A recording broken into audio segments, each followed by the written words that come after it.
Why, hello there, ladies and gentlemen. And today we're going to be doing a bit of a different style of video.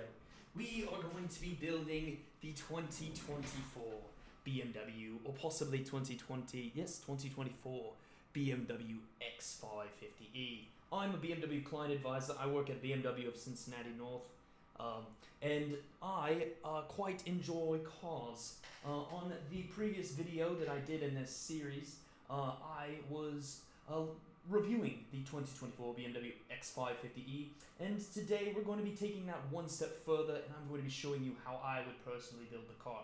But without further ado, let's go ahead and get into the build. Well, you see here, whenever we are building a car on shopbmwusa.com, we are greeted with a plethora of options.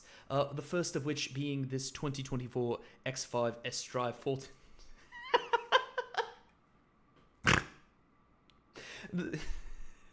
The first of which, I can't, it's too much.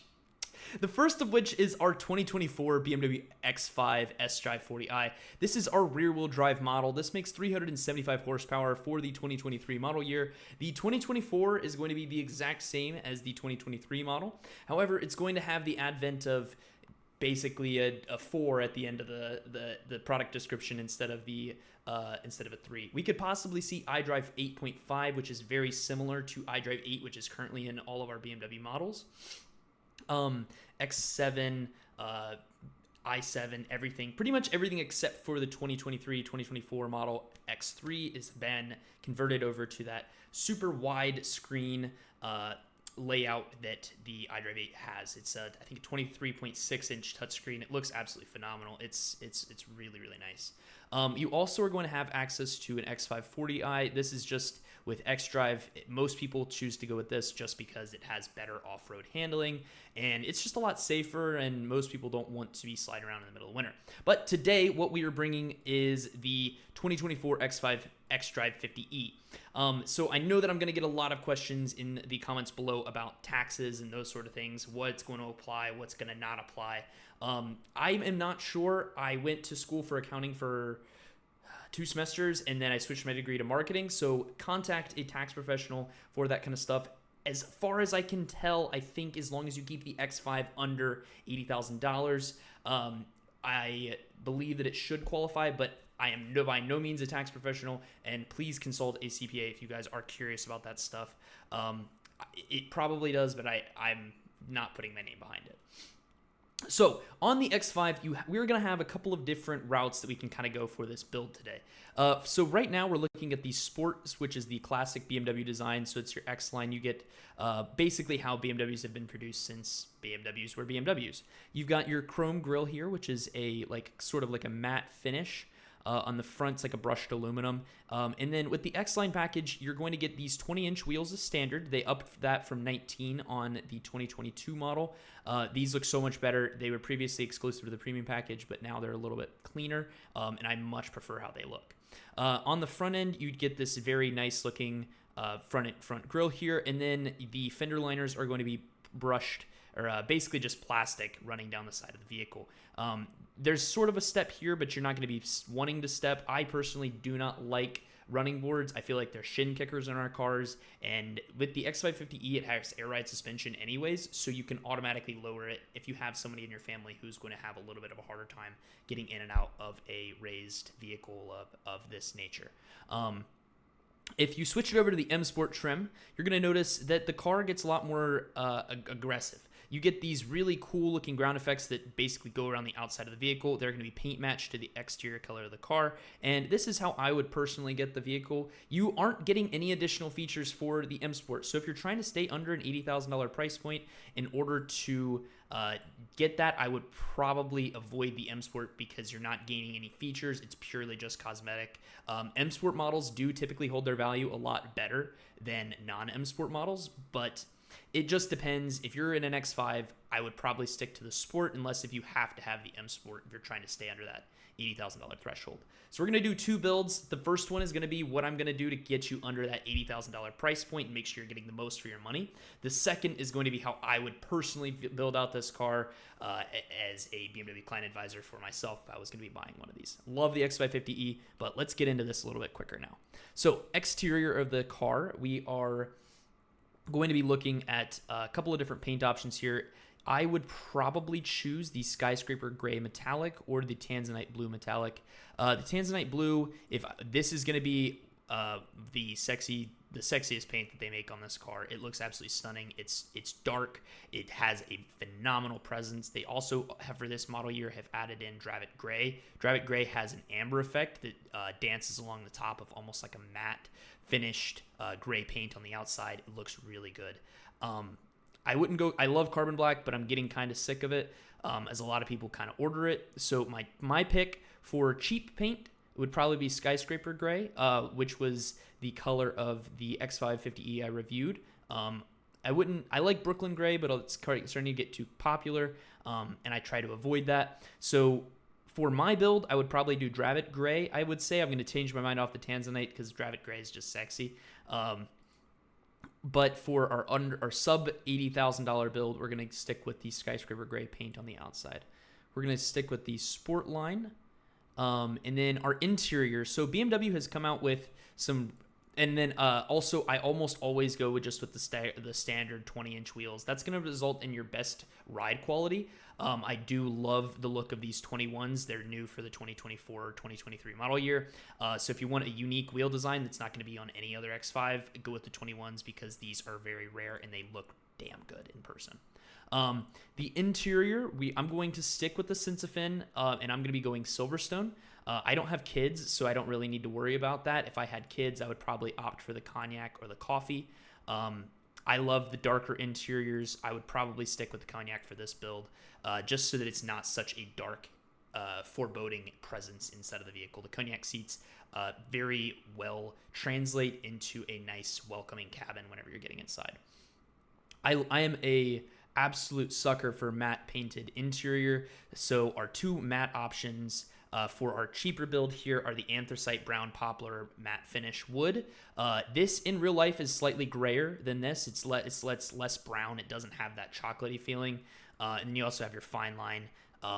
I am probably going to go with the Anthracite Brown because I like the gray contrast with the Cognac interior, and I think it has a very premium feel.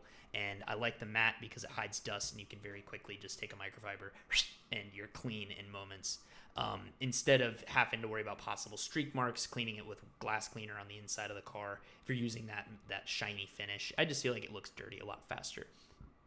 Packages wise, we're going to be going with the premium package today, which gets you your heads up display, your full LED cornering lights, or your full LED lights with cornering. You're going to have a little blue insignia on the inside of that, I believe, if you stick with the M Sport package. So that's how you get that. But they're going to turn into lights, and all BMWs, as standard, have adaptive high beams, which is really nice.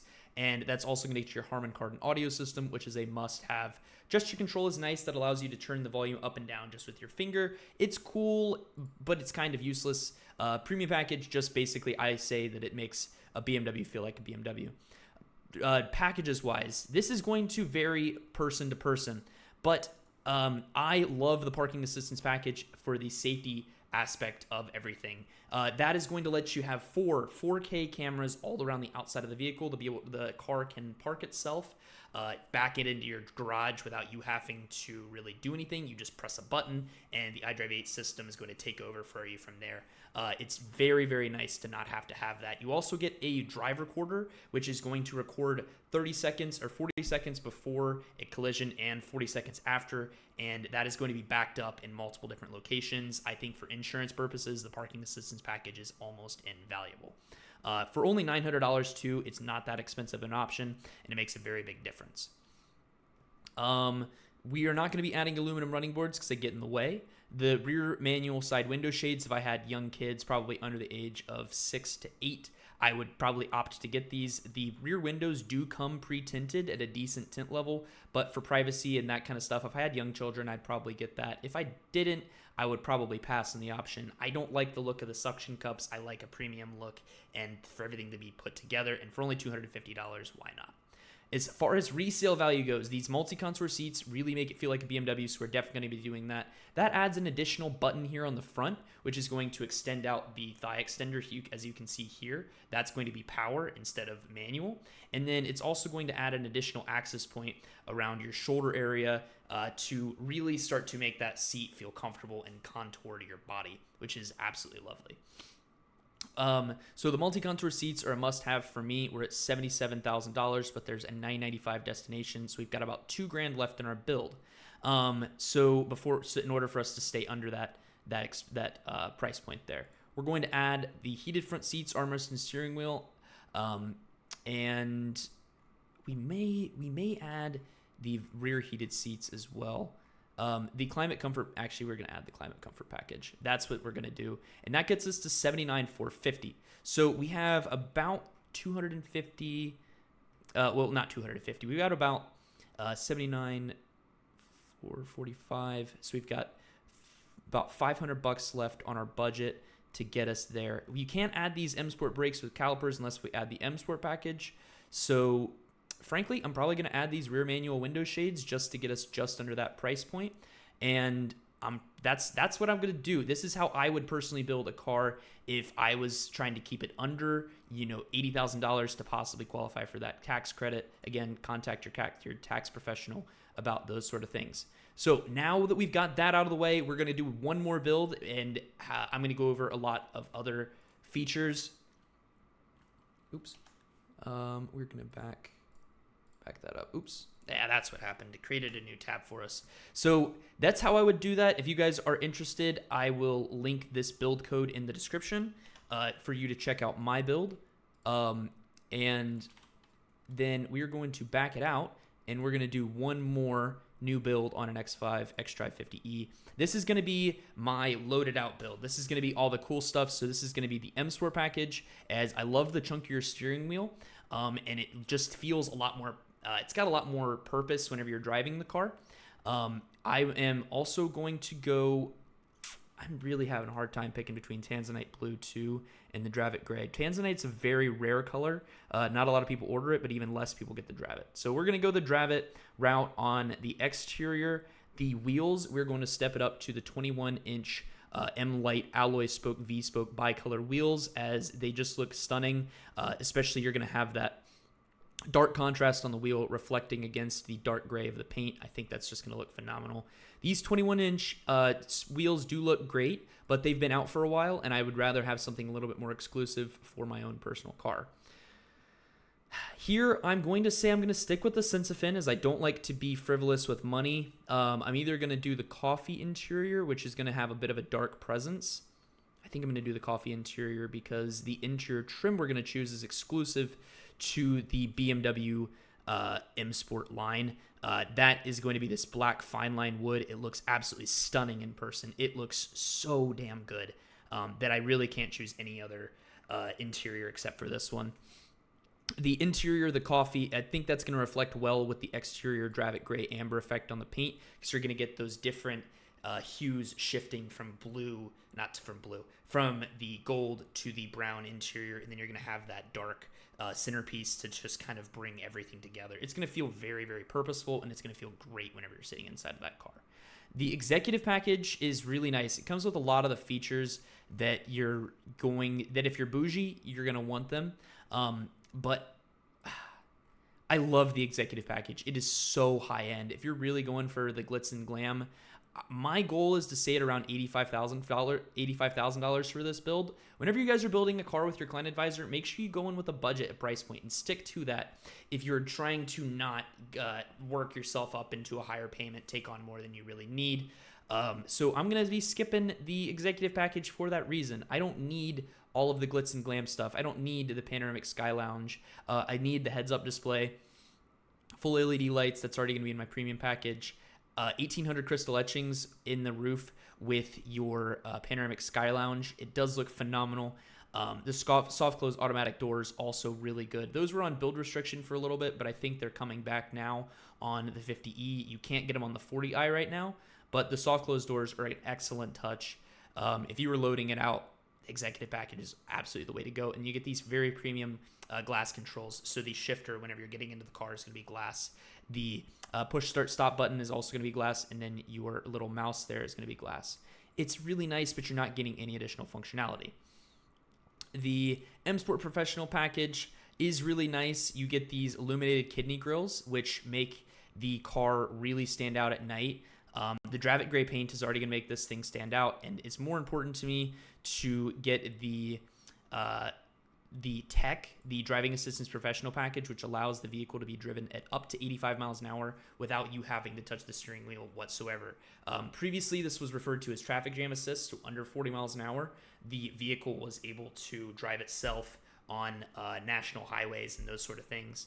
But the driving assistance professional package, being able to handle the vehicle at up to 85 miles an hour, is really, really a nice touch. And I would just have to get that. If you're driving 2 hours plus every day, get the driving assistance professional package. You won't regret it. That automatically adds in our parking assistance. So we're going to do our climate comfort for the rear 5-zone climate, the rear heated seats, and that automatically adds in our multi-contour seats too. So that pretty much puts us at our limit for our budget.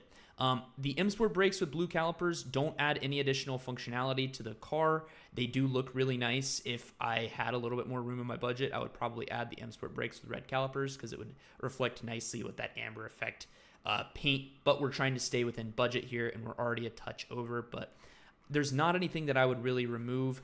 Our massage seats are really nice, but they're not a must-have. They kind of break you up on a long road trip. Again, if I was loading this car out, the Anthracite Alcantara headliner looks stunning. It makes it feel like a $100,000 SUV, but we're trying to keep this at 86. The running boards, again, are trash. I don't like them. And then these don't have any additional braking force, so you don't really need those bigger calipers either, unless if you're going for that really aggressive look. So the interior, again, we did coffee.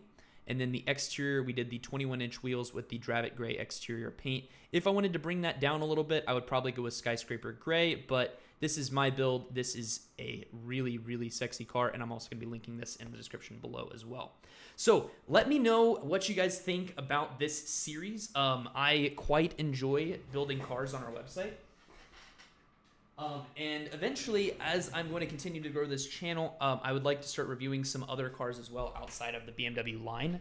So if you want to see me build another vehicle that's not a BMW, please comment that down in the comments below. I'm going to be doing a build on the 330e here pretty soon as well, as I think that is an underappreciated model in the BMW lineup, and I absolutely love it. And then I am personally planning on ordering an M240 in roughly, hopefully about 12 months. I need this YouTube channel to pan out so that I can afford one. But yeah, that is kind of the plans. But if you guys did enjoy this build video, please leave a comment down below, leave a like, and consider subscribing if you did enjoy it. And I will make sure that I make more of these. If you guys haven't had a chance to, please check out my X550E video where I did the full review. That's going to be linked in the description with my other two builds. And if you guys have any other questions, please comment down below.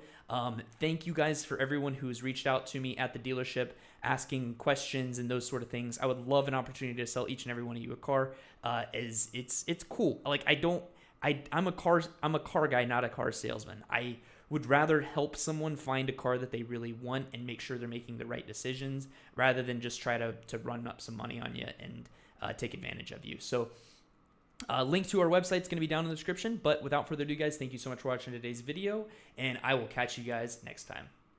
Deuces.